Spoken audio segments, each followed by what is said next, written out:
Mileage வந்து பெருசாக எதிர்பார்க்க முடியாது, வாய்ப்பே இல்லை. நான் இது எடுத்ததுலேருந்து வெறும் லாங் டிரைவ் மட்டும் தான் நான் ஓட்டிட்டு இருக்கிறேன். என்கிட்ட ஸ்டார்ட் பண்ணி ஐடியில் வச்சப்போ இந்த கியர் நாப்ல வைப்ரேட் இருக்க தான் செய்யும். அதுக்கப்புறம் என்ன சார் இவ்வளோ லேட்டாக சர்வீஸ் கொண்டு வரீங்க, நம்மளே திட்டாங்க என்கிட்ட. என்ன ப்ரோ சொல்கிறீங்க?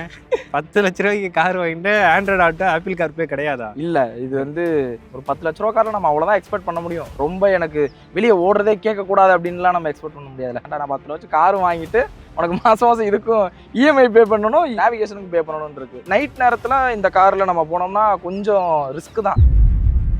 Welcome back to the another episode of Nil Kavani செல். அது என்ன நில் கவனி செல்? நீங்கள் ஒரு காரோ பைக்கோ வாங்கலான் இருப்பீங்க, அதுக்கு முன்னாடி கொஞ்சம் நில்லுங்க. அதை ஆல்ரெடி யூஸ் பண்ணிட்டு இருக்க யூசர் என்ன சொல்கிறாங்கன்றதை கவனிங்க, அதுக்கப்புறம் போய் வாங்குங்க. இந்த எபிசோடுக்கான நோக்கமே அதுதான். இன்னைக்கு 5வது எபிசோடா நம்ம கூட மகேந்திரா 3XO இருக்குது.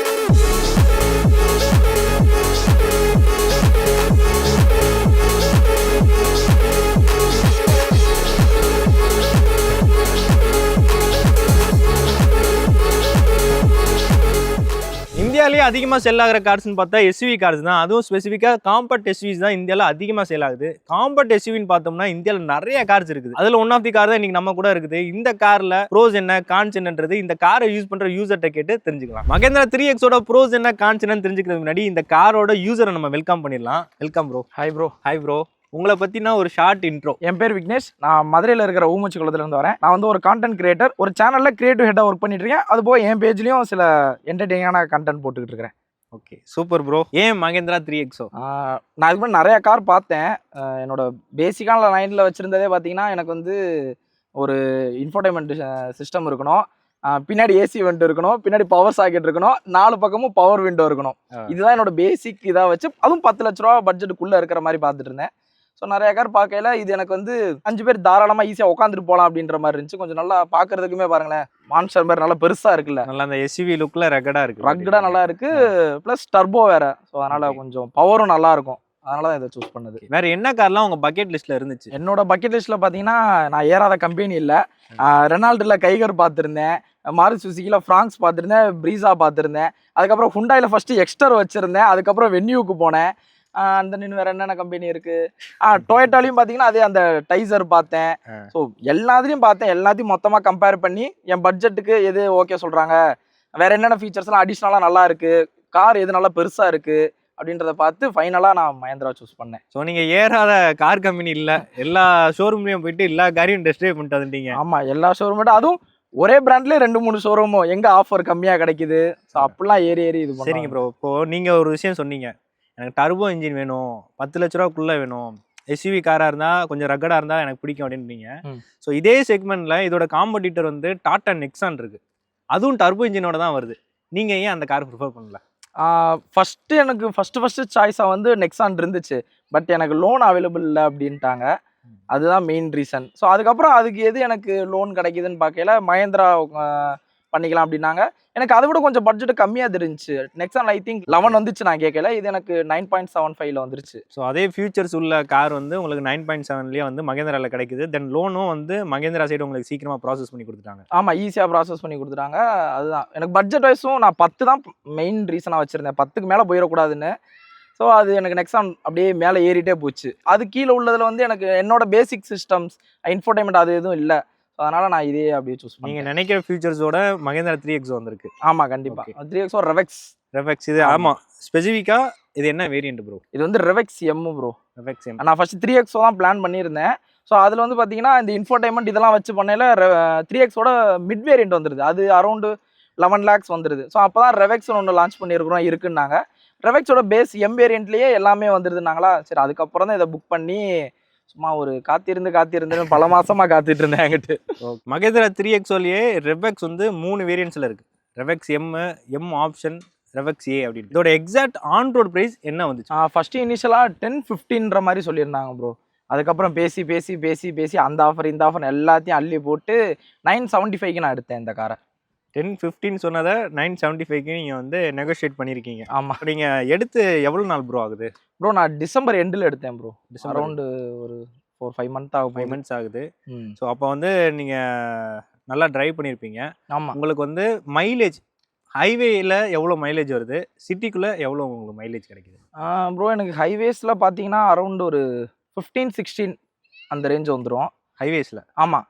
அவ்வளவுதான். ஆமா டர்போ அவ்வளோதான் தருவான். ரொம்ப நம்ம எக்ஸ்பெக்ட் பண்ண முடியாது. 15, 16 நான் டிரைவ் பண்றதுக்கு அந்த ரேஞ்சில், சிட்டிக்குள்ள அரௌண்ட் ஒரு 13, 12 அந்த ரேஞ்ச் தான். டர்போல நம்ம ரொம்ப எதிர்பார்க்கவும் முடியாதுல்ல.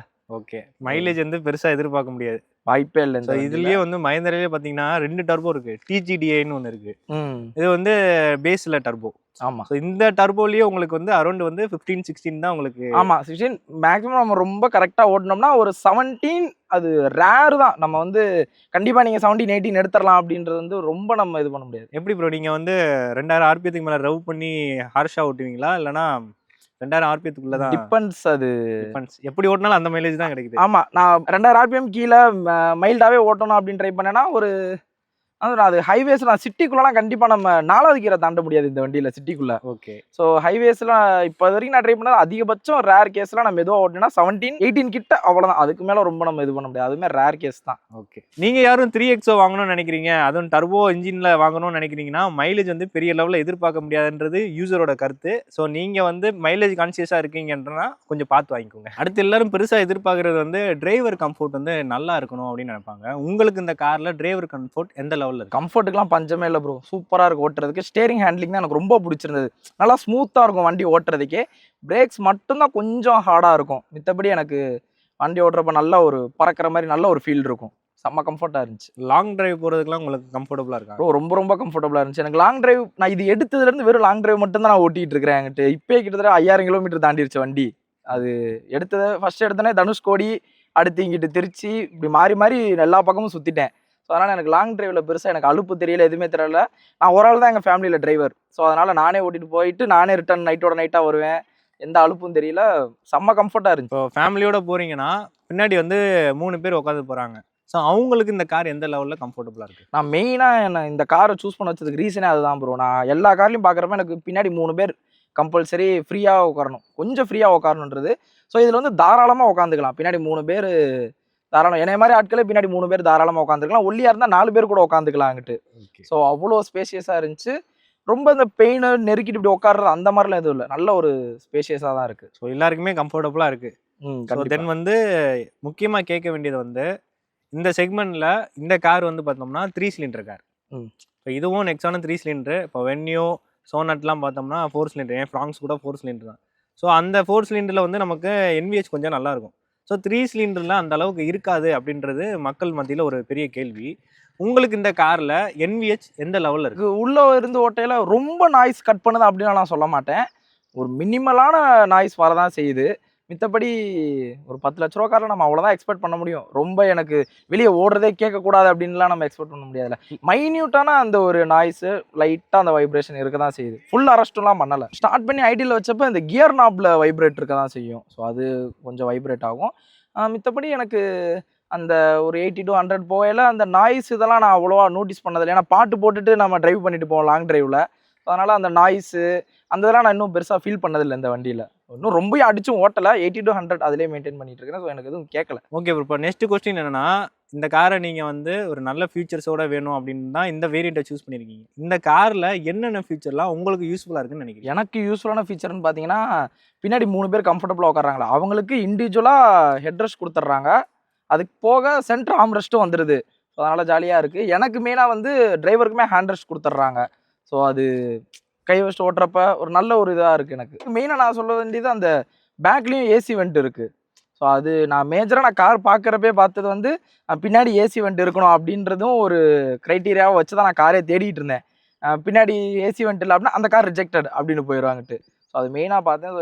இதுதான் எனக்கு ரொம்ப பிடிச்ச ஃபீச்சர் இருந்ததில். அப்புறம் நீங்கள் நிறைய பேர் எதிர்பார்க்குறது வந்து ஹெட்லைட் விசிபிலிட்டி எப்படி இருக்குன்னு. ஏன்னா நிறைய பேர் டெஸ்ட் ட்ரைவ் பண்ணுவோம் காரெல்லாம் போயிட்டு. ஆனால் வந்து நம்ம நைட் டைம் பண்ண மாட்டோம் மேக்ஸிமம். கார் வாங்கினதுக்கப்புறம் தான் ஹெட்லைட் விசிபிலிட்டி மோசமாக இருக்குது அப்படின்றதே நமக்கு தெரிய வரும். இந்த காரை பொறுத்த வரைக்கும் நைட் டிரைவ் பண்ணுறப்போ உங்களுக்கு ஹெட்லைட் விசிபிலிட்டி எந்த லெவலில் இருக்குது? ஹெட்லைட் விசிபிலிட்டி இதில் வந்து இன்னொரு இந்த காரோட ஒரு குட்டி ப்ராப்ளம்னு வச்சுக்கோங்களேன். எனக்கு வந்து இந்த ரேஞ்ச் ரொம்ப சுத்தமாக பத்தலை அது. ஆனால் ஒரு சில பேர் எப்படி எதிர்பார்க்குறாங்கன்னா, ஆப்போசிட்டில் வரவங்களுக்கு கண்ணே தெரியாத அளவுக்கு ஹை நிறையா போட்டு வருவாங்க. பட் எனக்கு வந்து இதில் இன்னும் கொஞ்சம் இம்ப்ரூவ் பண்ணி கொடுத்துருங்க. நான் அடிஷ்னலாக ஃபாக் லேம்பு போட்டிருக்கிறேன். எனக்கு போட்டிருந்தும் எனக்கு அவ்வளோ சஃபிஷியண்டாலாம் இல்லை. என்ன சொல்கிறது, ஒரு செர்டைன் டிஸ்டன்ஸ் தான் இருக்குது. கொஞ்சம் அதை இன்க்ரீஸ் பண்ணி கொடுத்துருக்கலாம். ஆனா ஒரு சில பேர் எதிர்பார்ப்பாங்கல்ல, எனக்கு வந்து இங்க இருந்தேன்னா நான் எனக்கு அந்த முக்குல இருக்கிறது தெரியணும் அப்படின்னு. எதுக்கு வரவங்க அது கண்ணில் அது புரிய மாட்டேன். எதிர்த்த வரவங்களுக்கு கண்ணுக்குலாம் தெரியாது, அவங்களுக்குலாம் எப்படி கேட்டு போறான், எனக்கு அந்த அந்த ரோடு தெரியணும் அப்படின்னு இருப்பாங்க. ஸோ அந்த மாதிரி இருக்கு. எனக்கு வந்து நான் அவ்வளோ எதிர்பார்க்கல, கொஞ்சம் தெரியற மாதிரி. நைட் நேரத்துல இந்த கார்ல நம்ம போனோம்னா கொஞ்சம் ரிஸ்க் தான். ஒரு இனிஷியல் ஸ்டேஜா ஒரு பிகினரா கொஞ்சம் ஓட்டுறவங்க வந்து கஷ்டப்பட்டு தான் ஓட்டுற மாதிரி இருக்கும். எக்ஸ்பீரியன்ஸ் ஹேண்டில் பண்ணிடுவாங்க. பிகினர் வந்து இந்த ஹெட்லைட்டுக்கு கொஞ்சம் அவங்க அஃபெக்ட் பண்ணுவாங்க. ஃபாக் லேம்ப்ல அடிஷனலாக நீங்கள் போடுறதா இருந்தாலும் எதிர்த்த வர்றவங்க கண்ணு கூசாத மாதிரி கொஞ்சம் கம்மியாக பார்த்து போட்டுக்கிட்டிங்கன்னா பெட்டராக இருக்கும். அது நம்ம என்னதான் சொன்னாலுமே நிறைய பேர் வந்து இன்னுமே வந்து எதுக்கு வரவங்க எப்படி போனா என்னன்ட்டு நிறைய ஆக்சிடென்ட்லாம் நடக்குது. அதனால மேஜராக அதுதான் நடக்குது. ஸோ அது நம்ம ஐசைட்லவே இப்போ டேரக்டாக நம்ம இப்போ லைட்டை வந்து டிம் பண்ணி காட்டுவோம், ஆனாலுமே டிம் பண்ண மாட்டாங்க.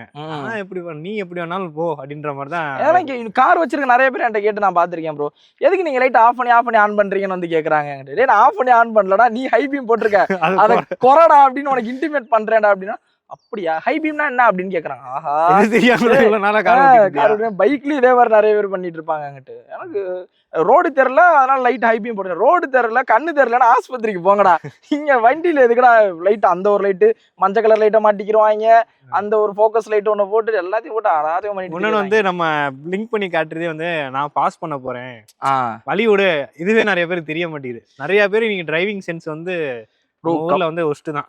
நம்ம ஊர்ல எல்லா இடத்துலயுமே பாத்தீங்கன்னா டிரைவிங் சென்ஸ் வந்து கிட்டத்தட்ட ஒரு ஜீரோல தான் இருக்கு. முக்காவாசி பேர் எக்ஸ்பர்ட்ஸ் கொஞ்சம் நிறைய பேர் அவங்க அதை ஹேண்டில் பண்ணிக்கிறாங்க. பட் ஆனா இன்னும் நிறைய பேருக்கு அது தெரியல. கார் எடுத்துடுறாங்க, பைக் எடுத்துடுறாங்க. பட் ஆனா அந்த ரோட் சிவிக் சென்ஸா இருக்கட்டும், அது எதுவுமே அவங்களுக்கு அந்த டிராஃபிக் ரூல்ஸ் அண்ட் ரெகுலேஷன்ஸ் அது எதுவுமே அவங்களுக்கு தெரிய மாட்டேங்குது. அது தெரியாது அவங்க தப்பா இல்ல அவங்க ஓட்டுற இடத்துல நம்மளும் வண்டி ஓட்டுற நம்ம தப்பான்னு எனக்கு புரியல. அது வந்து இட்ஸ் நம்ம கையில ஒண்ணும் இல்லை, அவங்களா பார்த்து திருந்தினாதான் உண்டு. இது வந்து ஹாலஜன் லைட் தான், சைட்ல எல்இடி டிஆர்எல் வந்துடும். ஸோ அது அந்த டிஆர்எல் லுக்கில் பார்க்குறப்பமே கார் நல்லா இருக்கும். இதில் இன்னொன்று என்னன்னா, இப்போ நீங்கள் ஃபாக்லாம் மாட்டுறதுனா இந்த ரெவெக்ஸ் மாடல் என்ன ஒரு ப்ராப்ளம்னா, ஃப்ரண்ட்டில் இருக்கிற மொத்தத்தையும் கலட்டிட்டு தான் அவங்க அதை மாட்டுற மாதிரி இருக்கும். ஸோ அது ஏன்னா இப்போ இங்கே வந்து அந்த ஒரு எம்டி ஒரு டம்மி மாதிரி ஒன்று ஃபிக்ஸ் பண்ணிடுவாங்க. ஸோ அதை வந்து என்ன பண்ணணும்னா, அதை ஃப்ரண்ட்டை ஃபுல்லாக பிரித்து அதை கலட்டிட்டு அதுக்கப்புறம் மாட்டி, இது எனக்கு இந்த ஃபாக்லாம் மாட்டுறதுக்கு முன்னாடி கிட்டத்தட்ட ஒரு நாள் ஆச்சு. ஸோ அதுக்கு எவ்வளோ காஸ்ட் ஆச்சு உங்களுக்கு? அரௌண்ட் ஃபாக் லேம்புக்கு எனக்கு எக்ஸாக்ட் நேரம் நான் மொத்தமாக போட்டேன். ஃபாக் லேம்பு பம்பர் அரௌண்ட் ஒரு 6 5.5 வந்துச்சு, மேட்டு இதெல்லாம் சேர்த்து. Super bro. இப்போ நெக்ஸ்ட் வந்து எல்லாருமே பெருசாக எதிர்பார்க்குறது வந்து இந்த கார் வாங்கினா மெயின்டெனன்ஸ் எப்படி இருக்குது, சர்வீஸ் காஸ்ட்லாம் உங்களுக்கு எவ்வளோ வரும்? மெயின்டெனன்ஸை பொறுத்த வரைக்கும் இன்னும் நான் எதுவும் இது பண்ணல ப்ரோ. ஏன்னா 5000 கிலோமீட்டர் தான் ஓடி இருக்கு. ஃப்ரீ சர்வீஸ் தான் கொடுத்துருந்தேன். நான் கொலீக்ஸ்ட்டை ஜென்ரலாக விசாரிக்கிறப்ப அவங்க சொல்லியிருந்தாங்க அரௌண்ட் ஒரு 7000 அந்த ரேஞ்ச் வரும்னாங்க. ஸோ 10,000 தான் தெரியும். ஆனால் எனக்கு அந்த ஃப்ரீ சர்வீஸில் போகிறப்பவே எக்கச்சக்க பஞ்சாயத்து நடந்துச்சு ஷோரூமோட அங்கிட்டு. ஸோ அது என்னென்னு பார்த்தீங்கன்னா, இப்போ மதுரை எடுத்துக்கிட்டிங்கன்னா கப்பலூரில் தான் இவங்களோட சர்வீஸ் சென்டர் இருக்குது. ஸோ இப்போ நம்ம வந்து இப்போ மித்த ஷோரூமில் நீங்கள் பார்த்துக்கிட்டிங்கன்னா நம்ம சொன்னோம்னா அவங்க வந்து எடுத்துக்கிடுவாங்க, சர்வீஸ் பண்ணி கொடுப்பாங்க, அதுக்கான ஒரு சார்ஜ் வாங்கிக்கிடுவாங்க. ஆனால் இங்கே வந்து நம்ம நீங்கள் 530 ருபீஸ் நீங்கள் பே பண்ணணும் அப்படின்ட்டாங்க. ஸோ பே பண்ணிடலாம், பிரச்சனை இல்லைன்னா, இல்லை நாங்கள் இன்னிலேருந்து ஒரு 4 நாள் கழிச்சு தான் வந்து எடுப்போம், எங்கள் சர்வீஸ் ஸ்லாட் ஃபுல்லாக டிரைவர்ஸ் எல்லாரும் ஒரு இடத்துல லாக் ஆகிருக்கிறாங்க அப்படின்வாங்க. திடீர்னு அவங்க ஃபோன் அடிச்சு கேட்பாங்க, இந்த மாதிரி சர்வீஸ் கொண்டு வரீங்களா அப்படின்னோடனே நம்ம ஒரு ஒர்க்காக இருப்போம், நம்ம வேலையை அலைன் பண்ணணும்ல. ஸோ நான் சொல்லுவேன், இருங்க நான் ஒரு 1/2 hourல நான் உங்களுக்கு கால் பேக் பண்ணுறேன் அப்படின்னு சொல்லிட்டு 1/2 hourல வச்சுட்டு நான் ரிட்டர்ன் அடிக்கிறேன். இல்லை எங்கள் இது ஃபுல்லாகிருச்சு, நீங்கள் வேணும்னா உங்களுக்கு அடுத்த வெனஸ்டே தான் உங்களுக்கு இருக்குது வரவா அப்படின்னு கேட்குறேன். கிட்டத்தட்ட 1 வாரம் டிலே. என்னோட ஃபஸ்ட்டு காருக்கு ஃபஸ்ட்டு ஃப்ரீ சர்வீஸே நான் வந்து கிட்டத்தட்ட ஒரு 1.5 வாரம் டிலேவாக தான் கொண்டு போய் கொடுத்தேன். அதுவும் கடைசியில் அவங்க வந்து எடுக்கல, நான் தான் மதுரையிலேருந்து காரை எடுத்துகிட்டு போய் கப்பலூரில் கொடுத்துட்டு சர்வீஸை முடிச்சுட்டு ரிட்டர்ன் பைக்கில் வீட்டுக்கு வந்தேன். ரிட்டர்ன் மறுபடியும் இங்கேருந்து பைக்கில் போயிட்டு கார் எடுத்துட்டு ரிட்டர்ன் வீட்டுக்கு வந்தேன் அங்கிட்டு. ஸோ அது மஹேந்திராவை பொறுத்த வரைக்கும் இந்த ஒரு பிரச்சனை இருக்குது. சர்வீஸ் சென்டர்ஸ் வந்து லிமிட்டடாக இருக்கிறனால அந்த சர்வீஸ் சென்டரில் ரெஸ்பான்ஸும் பெரிய லெவலில் உங்களுக்கு வந்து இல்லை. ஆமாம், நிறைய பேர் மஹேந்திரா சூஸ் பண்ணுறாங்க. அதுக்கு எல்லாத்துக்குமே மதுரையை பொறுத்த வரைக்கும் ஒரே இடம் தான் இருக்குது, கப்பலூரில் மட்டும்தான் இருக்குது. ஸோ அப்போ அவங்கள சொல்லியும் குத்தம்லங்கிட்டு. ஸோ நிறையா கார் இருக்குது, அந்த 1/2 hour கேப்பில் டக் டக் டக்குன்னு ஒரு ஆளாக புக் பண்ணிடுறதுனால நமக்கு அப்படியே தள்ளி போயிடுது. அதுக்கப்புறம் என்ன சார் இவ்வளோ லேட்டாக சர்வீஸ் கொண்டு வரீங்க, நம்மளே திட்டாங்க அங்கிட்டு. ஸோ இந்த மாதிரி ப்ராப்ளம்லாம் இருக்குது. இப்போ நீங்கள் யாராவது 3XO வாங்கணும்னு நினைக்கிறீங்கன்னா, ப்ரோ சொன்ன மாதிரி லிமிட்டட் சர்வீஸ் சென்டர் இருக்கிறனால இந்த சர்வீஸ் இஷ்யூ வந்து நிறைய பேர் ஃபேஸ் பண்ணுறாங்க. ப்ரோவுமே மதுரையில் ஃபேஸ் பண்ணுறாரு. நீங்கள் 3XO வாங்குறீங்கன்னா உங்கள் சரௌண்டிங்ஸில் வந்து சர்வீஸ் சென்டர்ஸ் அவைலபிளாக இருக்குதா, அங்கே எப்படி க்ரௌடடாக இருக்குதான்றதை பார்த்துட்டு அதுக்கப்புறம் நீங்கள் டிசைட் பண்ணுறது கொஞ்சம் வந்து நல்லாயிருக்கும். இன்னொரு மேஜராக டிஸ்அட்வான்டேஜ்னு மக்கள் ஃபீல் பண்ணுறது மகேந்திராவை பொறுத்த வரைக்கும் வெயிட்டிங் பீரியட்.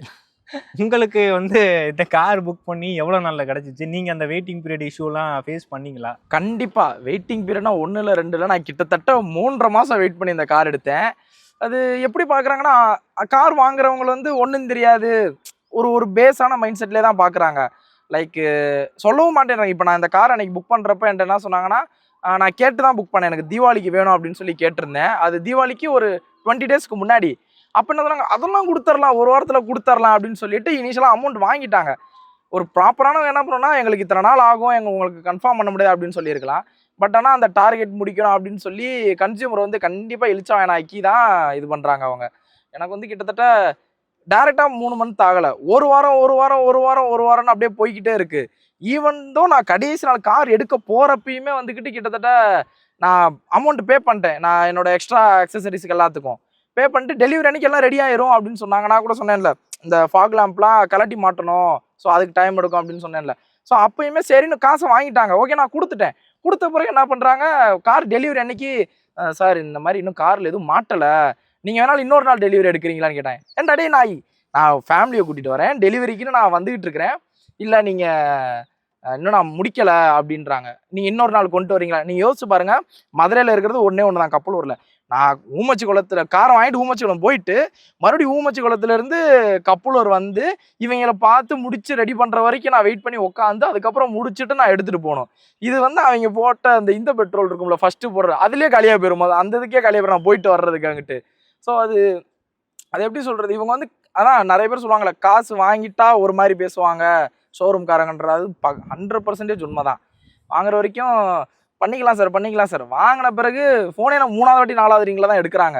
உடனே ரெஸ்பான்ஸ்லாம் பண்ணுறதுல எனக்கு வெயிட்டிங் பீரியட் ரொம்ப ஒஸ்ட்டாக தான் இருந்துச்சு. அது சொல்லவும் இல்லை, அவங்க ஒரு வாரம் தள்ளி போகுது, தள்ளி 3.5 மாதம் வெயிட் பண்ணி நான் எடுத்தேன் இந்த வண்டியை. இப்போ இந்த கார் எடுக்கணும்னு யாராச்சும் நீங்கள் வெயிட் பண்ணிட்டு இருந்தீங்கன்னா, உங்களுக்கு வெயிட்டிங் பீரியட் நான் பிரச்சனை இல்லை, நான் எவ்வளோ நாள் வேணாலும் வெயிட் பண்ணுவேன்னா நீங்கள் வெயிட் பண்ணி எடுங்க. இல்லை எனக்கு உடனே சுட வேணும்னா கண்டிப்பாக இந்த கார் எடுக்காதீங்க. ஏன்னா அது உடனேலாம் கண்டிப்பாக தரமாட்டாங்க அங்கிட்டு. ஸோ அவங்க சொல்லுவாங்க, நாங்கள் ஒரு வாரத்தில் கொடுத்துட்றோம், உங்களுக்கு கண்டிப்பாக நாங்கள் கொடுத்துறோம் அப்படின்னு. சத்தியமாக தரமாட்டாங்க, அதெல்லாம் தரவே மாட்டாங்க, இழுத்து அடிச்சிருவாங்க. 3 மாதம் 2.5 மாதமாச்சும் ஆகி தான் உங்களுக்கு கைக்கே கார் வரும். இந்த காரில் நீங்கள் டிஸ்அட்வான்டேஜாக நினைக்கிற விஷயங்கள் என்னென்ன? இந்த விஷயங்கள் இருந்திருந்தா நல்லா இருந்திருக்கும், ஸோ இது இருக்கிறனால பிரச்சனையாக இருக்குது அப்படின்னு நீங்கள் நினைக்கிற விஷயங்கள்லாம் என்ன? டிஸ்அட்வான்டேஜ்னு பார்த்தீங்கன்னா, ஆப்பிள் கார்ப்ளே, ஆண்ட்ராய்டு ஆட்டோ இதில் கிடையாது. ஸோ என்ன ப்ரோ சொல்கிறீங்க? 10 லட்ச ரூபாய்க்கு கார் வாங்கிட்டு ஆண்ட்ராய்டு ஆட்டோ ஆப்பிள் கார்ப்ளே கிடையாதா? இல்லை, இது வந்து எனக்குமே தெரியாமல் தான் நானுமே எடுத்தேன், பை மிஸ்டேக்கில் தான் எடுத்தேன். ஷோரூம்லேயே அதை ப்ராப்பராக எனக்கு இது பண்ணலை. ஸோ எனக்கு வந்து பேசிக்காக மியூசிக் கேட்குறதுக்கு போதும் அப்படின்றனால மேப் மோஸ்ட்லி நான் பார்க்க மாட்டேன். ஸோ அதனால் மியூசிக் கேட்குற போகிறனால சரி ஓகே அப்படியே சர்வே பண்ணிகிட்ருக்கேன். ஆனால் ஆண்ட்ராய்டு ஆட்டோ கிடையாது, ஆப்பிள் கார்ப்ளேவும் கிடையாது. இப்போ நேவிகேஷன்லாம் பண்ணுறோம், மேப் பார்க்கணும்னா எப்படி? பக்கத்தில் வேணாச்சும் உட்காந்துருப்பேன்ல, ஃபோனை போட்டு பாடுறா சொல்கிறா அப்படின்ற வேண்டியதுதான்.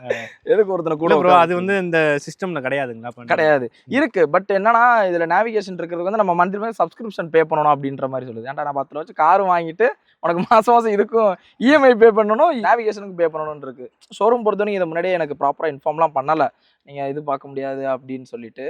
ஸோ நானும் கேட்டிருக்கணும், இப்போ என் சைடு மிஸ்டேக் தான். அந்த நேவிகேஷன் இதில் வந்து நம்ம தனியாக பே பண்ணணும். ஸோ அடுத்து டிஸ்அட்வான்டேஜ்னு பார்த்தீங்கன்னா, காரோட லுக்குக்கு நிறைய விஷயங்களை நம்ம நல்லா இருக்குன்னு பார்க்குறது எல்லாமே பேமெண்ட்டாக தான் இருக்குது. இப்போ ரூஃப் ரயிலாக இருக்கட்டும், ஸ்பாய்லர்ஸாக இருக்கட்டும், ஏதாச்சும் கொஞ்சமாச்சும் பின்னாடி அந்த பம்பர் இது ஏதாச்சும் ஒன்றாச்சும் கொஞ்சம் ஆட் பண்ண 10 லட்ச ரூபா போட்டு வாங்குகிறோம், ஒன்றாச்சும் காரில் ஆட் பண்ணியிருந்தா பெட்டராக இருக்குது. எல்லாமே இதுக்கு காசு, இது ஒரு 7,000 ரூபா, இது ஒரு 8,000 ரூபா, இது ஒரு 11,000 ரூபா, அப்படியே இழுத்துட்டு போயிருது அங்கிட்டு. ஸோ இந்த மாதிரி விஷயங்கள் தான். ஏதாச்சும் ஒரு 1-2 கொடுத்துருக்கலாம், காரோட பெட்டராக இருந்திருக்கும். நீங்கள் ஆப்பிள் கார்ப்ளே இல்லைன்னு சொல்கிறதே எனக்கு ஆச்சரியமாக இருக்குது. இவ்வளோ பெரிய காரில் வந்து ஆப்பிள் கார்ப்ளே இல்லைன்றது. ஏன்னா இப்போலாம் பார்த்தீங்கன்னா 6 லட்சம் 7 லட்ச ரூபாய்க்கு நம்ம வாங்குற கார்ஸ்லேயே வந்து வயர்டு ஆண்ட்ராய்டு ஆட்டோ கொடுக்குறாங்க, கார்ப்ளே கொடுக்குறாங்க. நமக்கு நிறையா யூஸ்ஃபுல்லான விஷயமே, எனக்குமே இன்க்ளூடிங் வந்து உள்ளே ஏறின உடனே மேப் வந்துடும், நம்ம எங்கே போகிறோமோ லொக்கேஷனை போட்டு நான் பாட்டுக்கு. இன்றைக்கி வந்து நம்ம மேப்பை பார்த்து தான் நிறைய இடத்துக்கு போக வேண்டியது இருக்கு. கண்டிப்பாக அது இல்லாததுன்றது இந்த காரில் ஒரு பெரிய டிஸ்அட்வான்டேஜ், மிகப்பெரிய டிஸ்அட்வான்டேஜ். இது இந்த காரில் மைலேஜுக்கு அடுத்தபடியாக இந்த காரில் டிஸ்அட்வான்டேஜ் வந்து இதுதான், ஆப்பிள் கார்ப்ளே கிடையாதுன்றது. ஸோ அது கொஞ்சம் டிஃபிகல்ட்டி தான், கூட இருக்கிறவங்களை வச்சு ஏதாச்சும் இது பண்ணிக்கணும். அதுக்கு பதிலாக நாங்கள் வீல் கப் கொடுத்துருக்குறோம் காரோடையே, ஸோ இந்த மாதிரிலாம் சொல்லி சமாளிச்சிடுறாங்க. Okay fine. ஓகே, அப்புறம் உங்களுக்கு வந்து பெரிய மேஜர் டிஸ்அட்வான்டேஜ்னு பார்க்கும்போது ஒன்று மைலேஜ், அந்த சிஸ்டம் வந்து அவ்வளோ யூசர் ஃப்ரெண்ட்லியாக இல்லை. கண்டிப்பாக அது இதை நான் அண்டர்ஸ்டாண்ட் பண்ணிக்கிறதுக்கே எனக்கு ஒரு 3 நாள் ஆச்சு. உட்காந்து என்ன பண்றது, உட்காந்து பரீட்சைக்கு படிக்கிற மாதிரி யூசர் மேனுவல் இப்படி பரட்டிக்கிட்டே இருந்தேங்கிட்டு. உட்காந்து அவ்வளோ பெரட்டியும் புரியலங்கிட்டு. எப்படா எனக்கு எதுவுமே வேணாடா, நான் பாட்டு மட்டும் கேட்டுக்கிறேன்டா. பாட்டு எஃப்எம் 2 தான். அதை மட்டும் போட்டுட்டு நான் வாட்டுக்கு எங்கேயாச்சும் போயிட்டு வந்துட்டு தெரிய வேண்டியதா இருக்கு. ஆல்மோஸ்ட் 9,70,000 கிட்ட ஸ்பெண்ட் பண்ணிருக்கீங்க இந்த காருக்கு. நீங்க ஸ்பெண்ட் பண்ண காசுக்கு இந்த கார் வந்து வேல்யூ ஃபார் மணின்னு நினைக்கிறீங்களா? எனக்கு கண்டிப்பா இது வேல்யூ ஃபார் மணி தான் ப்ரோ. இது என்னோட பாயிண்ட் ஆஃப் வியூல இருந்து நான் சொல்றேன். ஒருத்தங்களுக்கு மாறலாம். ஏன்னா என்னோட நீட்ஸ்ன்னு ஒன்று இருக்குல்ல. ஸோ எனக்கு வந்து நல்ல ஒரு லுக்காக பார்க்குறதுக்கு நல்லா பெருசாக ஜெய்ஜாண்டிக்காக இருக்கணும், ஒரு 5 பேர் உட்காரணும். ஸோ இந்த மாதிரி விஷயங்களில் வந்து எனக்கு மேஜராக ஃபோக்கஸ் பண்ணதுனால நான் இந்த பட்ஜெட்டுக்கு எனக்கு இந்த கார். நம்ம முன்னாடியே சொன்ன மாதிரி அந்த ஆப்பிள் கார்ப்ளேயில் ஒரு சில பேர் அதை மெயினாக எதிர்பார்ப்பாங்க. எனக்கு அந்த ஆப்பிள் கார்ப்ளே வேணும், இந்த ரூஃப் ரயிலு, ஸ்பாய்லர்ஸு இந்த மாதிரி இதெல்லாம் வச்சு எனக்கு வேணும் அப்படின்னு இருப்பாங்க. ஸோ எனக்கு அதுலலாம் வந்து செகண்டரி தான். மெயின் வந்து எனக்கு ஒரு நல்ல ஸ்பேஷியஸாக வெளியே இருந்து பார்க்கல லுக்காக இருக்கணும். ஸோ அதை பொறுத்த வரைக்கும் எனக்கு டிரைவிங் கம்ஃபர்ட்டுமே சூப்பராக இருக்குது. டர்போ இன்ஜினு, வண்டியோட பிக்கப்லேருந்து எல்லாமே சூப்பராக இருக்குது. அதனால் இது 9.75க்கு இது கண்டிப்பாக ஒர்த்தான கார் தான், வேல்யூ ஃபார் மணி தான். இன்னொரு பெரிய டிஸ்அட்வான்டேஜாக நான் இந்த காரில் ஃபேஸ் பண்ணது பார்த்தீங்கன்னா, ஆக்சுவலாக இதுதான் என்னோட ஃபஸ்ட்டு காரு. ஸோ இந்த காரை நான் வந்து ஒரு பிகினருக்கு கண்டிப்பாக சஜஸ்ட் பண்ணவே மாட்டேன். நான் வந்து இதை ஃபஸ்ட் டைம் எடுத்து ஓட்டையிலே பார்த்தீங்கன்னா லைட்டாக தான் ஆக்சிலேட்டர் ப்ரெஸ் பண்ணியிருப்பேன். பட் ஆனால் இருக்கிற பவருக்கு பயங்கரமாக பிக் பண்ணி போகுது. சிட்டிக்குள்ளே பார்த்தீங்கன்னா கண்டிப்பாக 4 கியருக்கு மேலே தாண்ட முடியாது.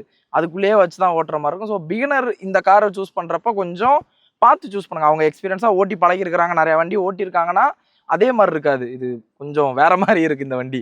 So first time car buyers வந்து இந்த கார் வந்து கொஞ்சம் பவர்ஃபுல்லாக இருக்குன்னு சொல்ல வரீங்க? கண்டிப்பாக அது பயங்கர பவர். நம்ம நார்மல் கார் இப்போ ஒரு டிசைர் அந்த ஓட்டுற மாதிரியே ஆக்சிலேட்டரை நம்ம ப்ரெஸ் பண்ணுறப்ப அது அந்த மாதிரி இருக்காது. டக்குன்னு ஒரு பிக்கப் ஏறும். இப்போ நான் ஹைவேஸ்லாம் ஓட்டுறப்ப பார்த்தீங்கன்னா எனக்கு நான் ஆக்சிலேட்டர் ப்ரெஸ் பண்ணிட்டு இருப்பேன், ரோட்டை தான் பார்த்துக்கிட்டு இருப்பேன். என்னையே அறியாமல் அது வந்து பார்த்தீங்கன்னா அது 100ல் போயிட்டு இருக்கும். அந்த அளவுக்கு இதில் பவர், ரொம்ப பவர் ஜாஸ்தியாக இருக்குது. நிறைய விஷயங்கள் ஷேர் பண்ணியிருக்கீங்க. இந்த காரை பற்றினா நிறையா ப்ரோஸ் சொல்லியிருக்கீங்க, கான்ஸும் சொல்லியிருக்கீங்க. இப்போ ஃபைனலாக வந்து ஒரு கேம் எதுனா ரேபிட் ஃபயரு. இதில் நான் ஒரு 6 கேள்வி கேட்பேன். அந்த 6 கேள்விக்கு நீங்கள் 5 ஸ்டாருக்கு நீங்கள் என்ன ஸ்டார் கொடுப்பீங்க அப்படின்றத வச்சு இந்த காருக்கு நம்ம ரேட்டிங் பண்ணலாம். அதுதான் இந்த கேம். ஓகே. மொதல் கேள்வி உங்களுக்கு கொஞ்சம் பிடிக்காத கேள்வி தான். மைலேஜுக்கு இந்த காருக்கு எவ்வளோ கொடுப்பீங்க? 5க்கு நான் எப்படி பார்த்தா ஸ்டாரே கொடுக்கக்கூடாது. பட் ஆனால் நான் கொஞ்சம் டிஃப்ரெண்ட்டாக சொல்கிறேன். இப்போ ஒரு டர்போ வேரியண்ட்டில் வந்து என்னை பொறுத்தவரை இது தர்றதே ஒரு பெட்ரு. நான் ஒரு 3.5 கொடுப்பேன். எனக்கு நான் மித்த வெஹிக்கிள் பார்த்துருக்கிறேன். டர்போ வேரியண்ட்டில் எனக்கு அட்லீஸ்ட் எடுக்கல ஒரு 17, 18 அந்த ரேஞ்சு கிட்டக்க நெருங்கி போகிறதுனால எனக்கு கொஞ்சம் பெட்டராக இருக்குது. 3.5 கொடுக்குறீங்க. அடுத்த கொஸ்டின் வந்து டிரைவிங் கம்ஃபோர்ட். டிரைவிங் கம்ஃபோர்ட்டுக்கு 5க்கு எவ்வளோ கொடுப்பீங்க? தாராளமாக நான் 5 கொடுப்பேன். ஏன்னா எனக்கு நான் முன்னாடியே சொன்னேன், லாங் ட்ரிப் தான் நிறையா போனேன். எனக்கு வந்து இதுக்கு முன்னாடி எங்கள் ரிலேட்டிவ் கார் ஓட்டுறப்போ கொஞ்சம் ஸ்ட்ரகிள் தெரியும் எனக்கு. இதில் வந்து எனக்கு அந்த ஒரு ஸ்ட்ரகிளோ பேக் பெயினோ அந்த ஃபீல் எதுவும் வந்ததில்லை. ஸோ கம்ஃபர்ட்டாக இருக்குது, நல்லா ஓட்டுறது நல்லா இருந்துச்சு. 5 கொடுக்கலாம். இந்த காரில் இருக்க ஃபியூச்சர்ஸ்க்கு நீங்கள் எவ்வளோ ஸ்டார் கொடுப்பீங்க? ஃபீச்சர்ஸ் நான் 2 விதமாக நான் பிரிக்கிறேன் ப்ரோ. இப்போ அந்த இன்ஃபர்டைன்மெண்ட் அந்த மாதிரி விஷயங்களில் நீங்கள் எடுத்திங்கன்னா அதில் அவங்க நிறையவே கொடுத்துருக்கலாம். ஆப்பிள் கார்ப்ளே அந்த மாதிரி இது கொடுத்துருக்கலாம். ஸோ அது கொடுக்கல. அதனால நான் ஒரு 3 கொடுக்கலாம். பட் மித்தபடி எனக்கு அந்த ரியர் ஏசி வெண்ட்டாக இருக்கட்டும், பவர் சாக்கெட்டு, அந்த ஹெட் ரெஸ்ட் பின்னாடி ஒரு 4ன்னு வச்சுக்காங்களேன். 4 வச்சுக்கலாம். இல்லை 3.5 வச்சுக்காங்க. 3.5 எனக்கு மனசு கேட்கல. ஆப்பிள் கார்ப்ளே கொடுக்கல. 3.5. Maintenance and service. Maintenance and service இப்போ ஃபர்ஸ்ட் சர்வீஸ் ஃப்ரீ சர்வீஸ் தான் போயிருக்கு. அது போனால் தான் தெரியும். கொஞ்சம் எக்ஸ்பென்சிவ் தான். அரௌண்டு ஒரு 3 கொடுக்கலாம்னு வச்சுக்கோங்களேன். ஏன்னா இப்போ ரெட் கலர் தெரியுது, நல்லா பளிர்னு இருக்கு. இதை மெயின்டைன் பண்ணுறதுக்கே நான் பாடுபட்டுக்கிட்டு இருக்கிறேன். ரெகுலராக வாஷ் பண்ணி கொஞ்சம் விட்டாலும் காரோட லுக்கே அது ஸ்பாயில் பண்ணிடுது. ஸோ ஒயிட் எடுத்திருந்தால் அவ்வளோ தெரிஞ்சிருக்காது. இதுக்கு வந்து மெயின்டெனன்ஸ் கண்டிப்பாக ரொம்ப பண்ணணும். நீங்கள் கலர் எடுத்தீங்கன்னா அதுவும் இந்த செரி ரெட்டு டியூவல் டோனில் எடுக்கிறப்ப நிறையா பண்ணணும். 3.5 கொடுக்கலாம். 3.5. ஏன்னா அதுக்கு முன்னாடி அவங்க கார் சர்வீஸ்லாம் நல்லா பண்ணுறாங்க. அதுக்கு முன்னாடி அவங்க பண்ணுறதான் பெரும்பாடாக இருக்குது எனக்கு அவங்களோட. ஓகே. இந்த கார் வந்து வேல்யூ ஃபார் மணின்னு நினைக்கிறீங்களா? இந்த வேரியண்ட் பெஸ்ட்டு 5 out of 5 நான் கொடுப்பேன். ஏன்னா எனக்கு வந்து ரொம்ப ரொம்ப பிடிச்சிருந்துச்சி. எடுக்கிறப்ப ஒரு டவுட்டோட தான் எடுத்தேன்.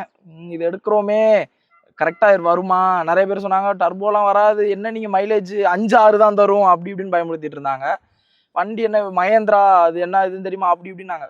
ஓகே, எனக்கு பிடிச்சிருக்குன்னு எடுத்தேன். ஆனால் எடுத்த பிறகு நான் ஓட்டின பிறகு தான் தெரியுது எனக்கு கண்டிப்பாக வேல்யூ ஃபார் மணி தான். சேஃப்டிக்கு இந்த காருக்கு 5க்கு எவ்வளோ கொடுப்பீங்க? ப்ரோ நான் 5க்கு மேலேயே நான் கொடுப்பேன். ஏன்னா நான் இந்த கார் எடுத்த மெயின் ரீசனில் ஒன் ஆஃப் தி ரீசன் வந்து இதில் இருக்கிற 6 ஏர் பேக்கு. ஸோ அது எனக்கு ரொம்ப சேஃபு. அண்ட் தென் எனக்கு இந்த சைடில் அந்த டோர்ஸ் எல்லாமே பார்த்தீங்கன்னா அந்த மெட்டல் எல்லாமே பயங்கர ஹெவியராக இருக்குது. இப்போ நம்ம கதவை திறந்து பூட்டுறப்பே ஒரு வெயிட்டை பிடிச்சி இழுத்து நம்ம இது பண்ணுற மாதிரி தான் இருக்கும். ஸோ நல்ல ப்ரொடெக்டிவாக முன்னாடி பேனட்டை நம்ம லிஃப்ட் பண்ணுறப்பயுமே நல்ல ஹெவியாக தான் கொடுத்துருக்குறாங்க மெட்டல் ஃபுல்லாக. ஸோ சேஃப்டிக்கு எனக்கு வந்து மஹேந்திராவை சொல்ல தேவையே இல்லை, சேஃப்டிக்கு டாப் நாச் எப்பயுமே மஹேந்திரா 5. ஸோ மொத்தமாக உங்கள் கார் 5க்கு 4.25 வந்து ரேட்டிங் வாங்கியிருக்கு. இது உங்களோட ஒப்பீனியன். ஸோ மக்களை நீங்கள் யாராச்சும் 3X யூஸ் பண்ணுறீங்க, பேஸ் வேரியன்ட் யூஸ் பண்ணுறீங்கன்னா 5க்கு நீங்கள் என்ன ஸ்டார் கொடுப்பீங்க அப்படின்றத கமெண்ட் செக்ஷனில் மென்ஷன் பண்ணுங்கள். சூப்பர் ப்ரோ, உங்களுக்காக நீங்கள் உங்கள் வேல்யூபிளான டைம் எங்களுக்கு ஒதுக்கி இந்த யூசர் ரிவ்யூ கொடுத்ததுக்கு ரொம்ப தேங்க்ஸ். தேங்க்யூ ப்ரோ, கூப்பிட்டதுக்கு ரொம்ப நன்றி. Thank you so much. நல்ல ஒரு எக்ஸ்பீரியன்ஸ் உங்களோட பேசுனது. Okay, super bro, thank you. So மக்களை நீங்கள் யாராச்சும் 3X வாங்கணும், பேஸ் வேரியண்ட்டில் ரெபெக்ஸ் வாங்கணும்னு பிளான் பண்ணிட்டு இருந்தீங்கன்னா இந்த யூசர் ரிவ்யூ உங்களுக்கு யூஸ்ஃபுல்லாக இருக்கும்னு நினைக்கிறேன். இதே மாதிரி வேறு எந்த காருக்கு யூசர் ரிவ்யூ வேணும்னு நினச்சிங்கனாலும் கமெண்ட் செக்ஷனில் கேளுங்க, எங்கள் டீம் எடுக்க ட்ரை பண்ணுவாங்க. நீங்கள் யாராச்சும் உங்களோட பைக் காரை யூசர் ரிவ்யூ பண்ணணும்னு நினச்சிங்கன்னா கீழே நம்மளோட இன்ஸ்டாகிராம் பேஜ் இருக்கும், அங்கே டிஎம் பண்ணுங்கள், எங்கள் டீம் உங்களை கான்டாக்ட் பண்ணுவாங்க. எப்பயுமே காரை சேஃபாக ட்ரைவ் பண்ணுங்கள், சீட் பெல்ட் வேர் பண்ணுங்கள், கூட இருக்கவங்களே சீட் பெல்ட் வேர் பண்ண என்கரேஜ் பண்ணுங்கள். அடுத்த வீடியோவில் வெயிட் பண்ணலாம். அன்டில் தென், பாய்.